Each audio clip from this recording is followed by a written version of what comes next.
صاحبان فکر و شعور، رب ذوالجلال کا ہم پہ یہ لطف ہوا کہ زندگی میں ایک بار پھر ہمیں ایسا مہینہ میسر آیا کہ جس مہینے میں اگر ہم اپنے رب کی طرف متوجہ رہیں گے تو اس ماہ کے اختتام پہ ہماری کیفیت ایسے ہوگی جیسے ماں کے پیٹ سے ایک بچہ پیدا ہوتا ہے۔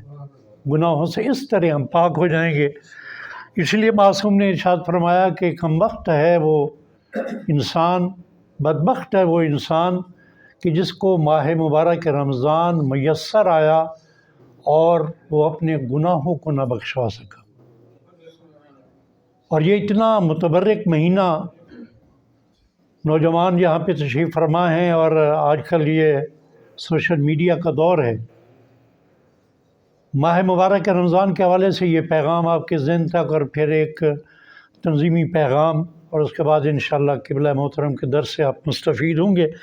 اپنی توجہ کے اظہار کے لیے ایک دفعہ بابا زبردست صلوات پڑھیں۔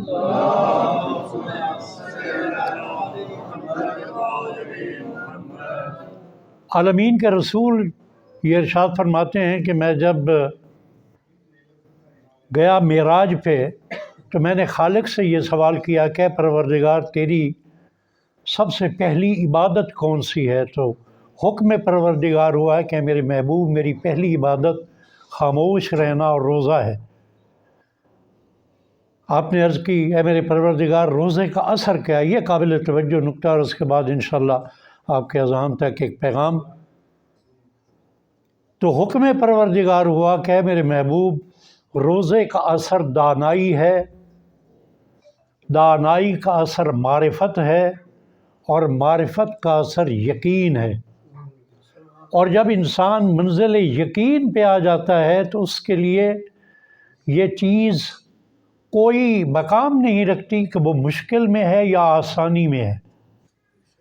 تو ماہ مبارک رمضان کا روزہ جو ہمیں بھوک اور پیاس کی صورت میں مشکل لگتا ہے، لیکن اگر اس حدیث نبی خاتم صلی اللہ علیہ وآلہ وسلم کو ہم سمجھ لیں تو ہمارے دامن میں دانائی بھی ہوگی، معرفت بھی ہوگا، اور نتیجتاً یقین ہوگا خالق کائنات کی خالقیت پہ، اس کی کبریائی پہ یقین ہوگا۔ تو پھر انشاءاللہ ہمارے عمل میں کوئی لغزش اس عنوان سے نہیں ہوگی کہ ہم اپنے پروردگار سے شرمندہ ہوں۔ ایک دفعہ بابا زبردست صلوات پڑھ لیں۔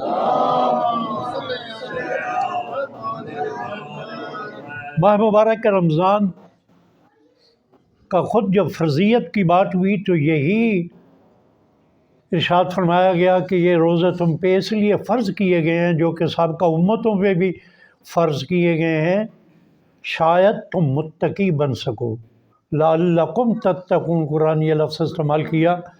تو تقوی اس کا نتیجہ ہے۔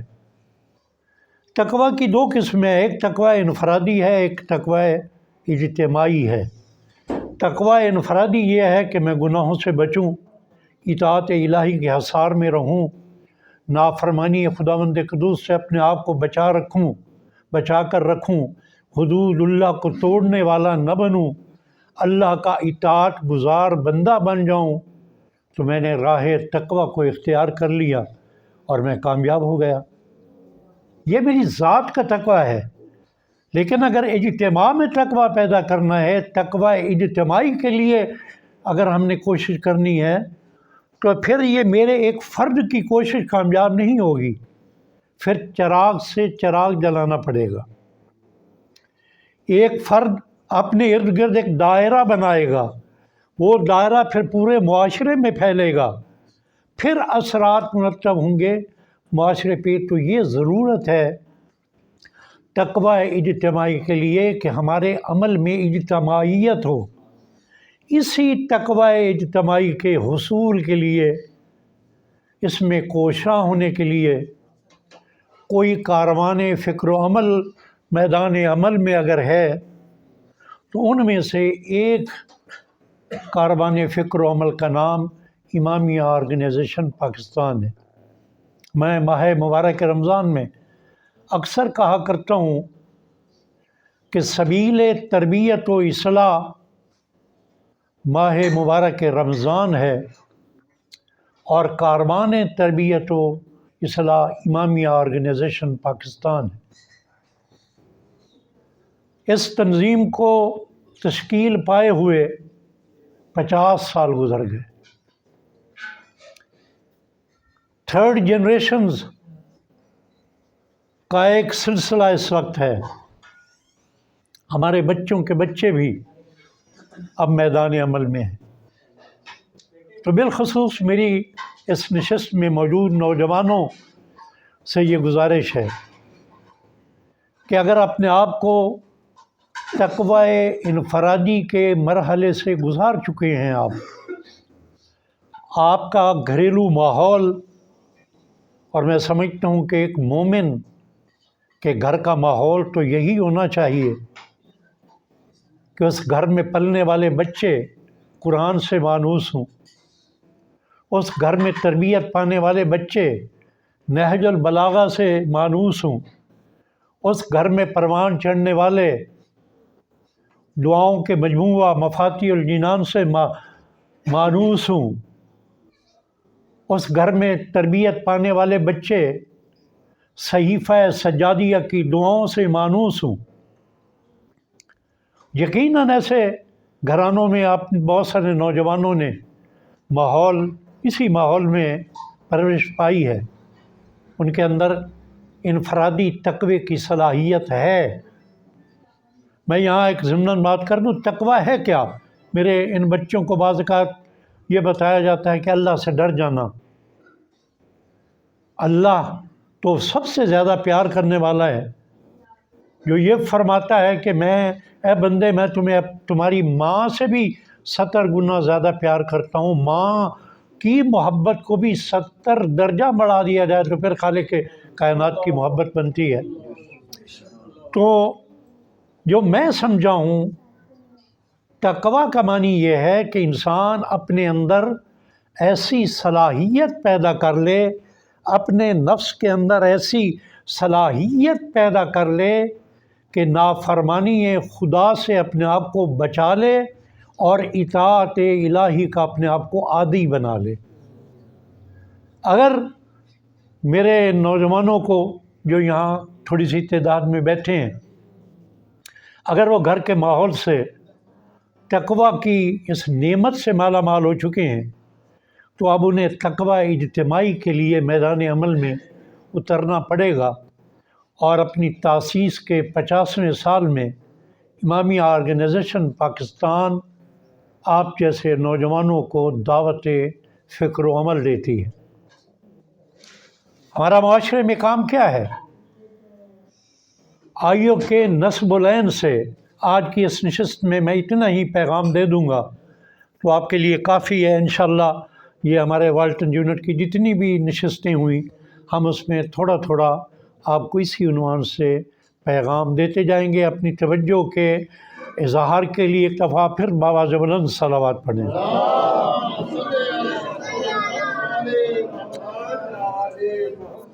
میں جب بھی آغا صاحب نماز سے فارغ ہوتے ہیں، فوراً ہی آپ کی یہ سما خراشی ختم ہو جائے گی، اور پھر انشاءاللہ ایک بہترین انداز میں ایک درس سے آپ مستفید ہوں گے، اور جو ماہ سیام کا تقاضا ہے ایک روحانی تربیت کا، ایک روحانی خوراک کا، انشاءاللہ قبلہ محترم کے ذریعے وہ آپ کو روحانی خوراک ضرور ملے گی۔ ایک دفعہ پھر بآواز بلند صلوات پڑھنا۔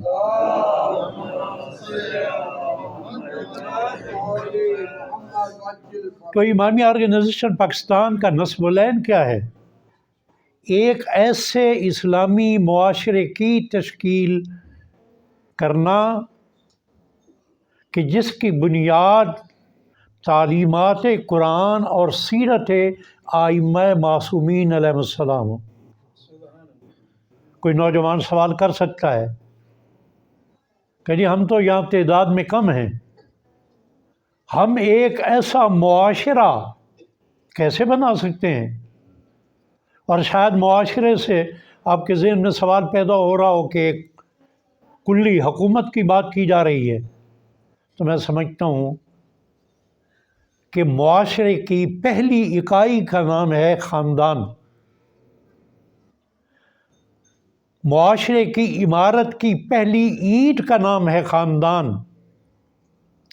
اور یاد رکھیں، کوئی بھی عمارت اگر اس کی پہلی اینٹ ہی سیدھی نہ رکھی جائے، اگر اس کی ڈائریکشن صحیح نہ ہو، تو وہ جو دیوار بنتی ہے وہ کج دیوار ہوتی ہے، ٹیڑھی دیوار ہوتی ہے، اور نتیجتاً وہ عمارت بھی ٹیڑھی ہوگی۔ تو ہم نے آغاز کرنا ہے اپنی ذات سے، اپنے خاندان سے، اپنی اصلاح کرنی ہے، پھر اپنے متعلقہ افراد کی اصلاح کرنی ہے۔ جب یہ ایک تربیت یافتہ خاندان بن جائے گا، جو سیرت نبی اکرم صلی اللہ علیہ وآلہ وسلم صلی اللہ علیہ اور سیرت ائمہ معصومین علیہ السلام کو سمجھنے والا جو خاندان ہوگا، وہ پھر معاشرے میں بھی ایک کلیدی کردار ادا کرتا ہے۔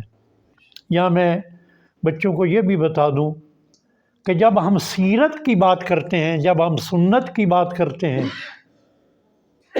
تو وہ سیرت اور وہ سنت صرف نبی خاتم صلی اللہ علیہ وآلہ وسلم کی سنت نہیں ہوتی، بلکہ چہاردہ معصومین علیہ السلام کی۔ اس لیے آپ علماء کرام سے سنتے ہیں کہ جب وہ اس کی تعریف کرتے ہیں، سنت کی جب وہ تعریف کرتے ہیں، تو اس میں تمام ائمہ معصومین علیہ السلام کی سیرت کی جانب اشارہ ہوتا ہے۔ قول معصوم، فعل معصوم اور تقریر معصوم۔ ہم یہاں